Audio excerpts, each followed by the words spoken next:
The 3-second rule in Pokemon Unite, it pretty much applies to every single team fight engagement. If there is danger, have a think about what you're doing for 3 seconds and then see if you want to commit. That 3 seconds gives you a little bit of cooling off period, right? It lets you think for a little bit, it lets you have a look at the mini map for a little bit of map awareness of where your team is, and then you commit if the other team is overcommitting. So you can see that Machamp there overstepped the line, so I was able to capitalize there. Alright, the Talonflame overcommits a little bit too hard, left on low health, I'm able to dive it. If you're playing by the 3-second rule, you're not going to be put in that situation where you can get picked off. You can see this entire engagement here, I am outnumbered, but I'm just playing smart, because if I get picked off, the entire lane is over, they're going to get the objective, they're going to score. You can see this goal still on 80. Right, they're going to score heaps of points, they're going to get heaps of farm, so you give up a lot of value. So this 3-second rule, again, danger. Back out for 3 seconds, see if the enemy overcommits. Okay, the Machoke, he doesn't overcommit. And you're just looking to take bits of farm so you can get that Unite move if you're in the position to get that little power spike, right? Again there, bit of farm for me there, I'm able to get the Unite move, and then I'm just looking, right? Can I overcommit?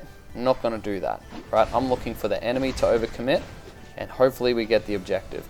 Now here our team dies, I use that Unite move, that Wigglytuff so smartly counters it with their Unite move, and then here I'm just looking to pick off a kill. So Talonflame outplays me there, my team gets a little wiped, they get the objective, and I should have played this bit a lot more carefully here. You can see here, I don't apply my 3-second rule, I just dive into danger. I didn't think, and then at that moment I die. Let's get on the map and let's theorize this 3-second rule a little bit better. So let's say you're in the laning phase in the bottom lane, you've got an enemy there, you're floating about there, and you are in a spot of danger because maybe your teammate has just died and they are running down. The question is, what do you do? Let's say these guys are on 50% health, and you're on 100% health. What do you do? Well, it's a very risky play to jump in and go for this kill. That's a very risky play. So what I would do is, I'm going to zoom in a little bit more here. What I would do, and this is where that 3-second rule comes in, is you kite back for 3 seconds. Let the enemy, see if the enemy will overcommit. If they overcommit towards your base, for example, you're going to be getting some shielding, and you're going to be able to dive over the top and do some damage.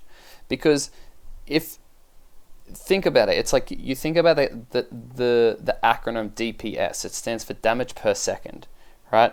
If they are here, it takes them, let me get a different color here, let's use a black. If they are here, it might take them 3 seconds to run away. And if you're doing something like 500 damage per second, then you're going to be able to do 1500 damage in that time frame. And by the way, you're overcommitting to get the execution. Whereas, let's take the other case, if they overcommit, if you kite back and they overcommit, they come here, then your line's there. So now instead of 3 seconds to run away, it's 4 seconds. And instead of doing 1500 damage, you're going to be able to definitely execute with that 2000 damage. Right, assuming you're doing that 500 damage per second, assuming you're getting your kills. So 3-second rule, it allows you to do more damage if they make a bad play. Okay, let's look at some snapshot examples here. So here you can see I am caught in a tricky position with the Charizard. The Wigglytuff has got me for Sing. Now my immediate decision is it's on 100%. Hopefully you would think you're going to kite away. Right? So the 3-second rule would tell me, because here I am, there's no way I'm going to be killing that Wigglytuff from there. So this one's an easy one. It's an absolute no-brainer. You move the other way. You don't know. You can only see 2 people right there. 1 and 2, the Wigglytuff and the Wartortle on the top lane. You don't know if their jungle is coming down there. You don't know if they've got more reinforcement there. So if you overcommit, if you step over there and you try and run away, then you're going to die. Right, you're going to die. So you need to play a little bit smart, right? That's probably an obvious one, but in this case, you would definitely want to kite away. Now you can see, we can theorize it all we want. In practice, it might turn out a little bit differently. In this case, the Greninja came down, but the Wigglytuff tried to overcommit to get a kill, and he died. Okay, now in the same game, here's another position. Now that Gren is playing with fire there, he's looking to overcommit, but he's got the support of his Wiggly.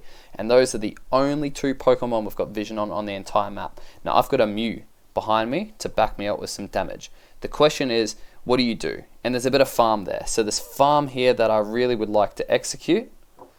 But even if I don't get the execution, that's fine. So in this situation, what I would definitely do is I would kite back, because when you're applying this 3-second rule, right, the 3-second rule means that you're giving the enemy the opportunity to overcommit. You're giving them the opportunity to overcommit. And as soon as they step here, if they run away from here, you're not going to be able to do as much damage versus if they're running away from there. So it's just a little bit of math, but I guess the rule comes in where you're playing more passively to bait them to make a bad play. You're baiting them to overcommit. Okay, because if this Greninja goes to sweep to try and get this execution there, let's say he's using Surf, he goes in, so instead of running from this position here, he's running from this position here, and you can definitely capitalize on that. If your Mew follows up with a Solar Beam and it gets caught, and you catch him with a Fire Blast and a Flamethrower, he's dead.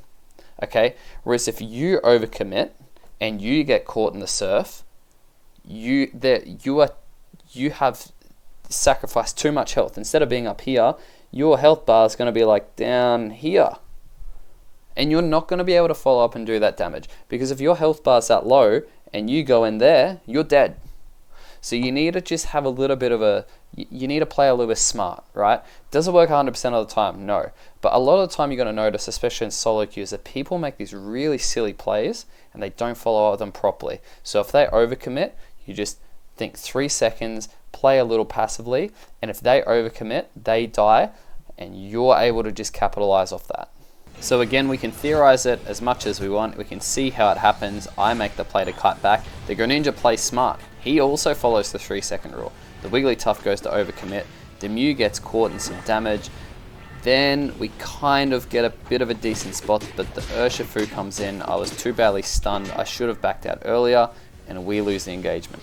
So if you made it this far into the video and you found it pretty useful, I'd really appreciate it if you drop a little bit of a like or even subscribe for some more of this stuff, because I put quite a bit of effort into editing it and to making sure it was nice and comprehensible and the explanation made sense.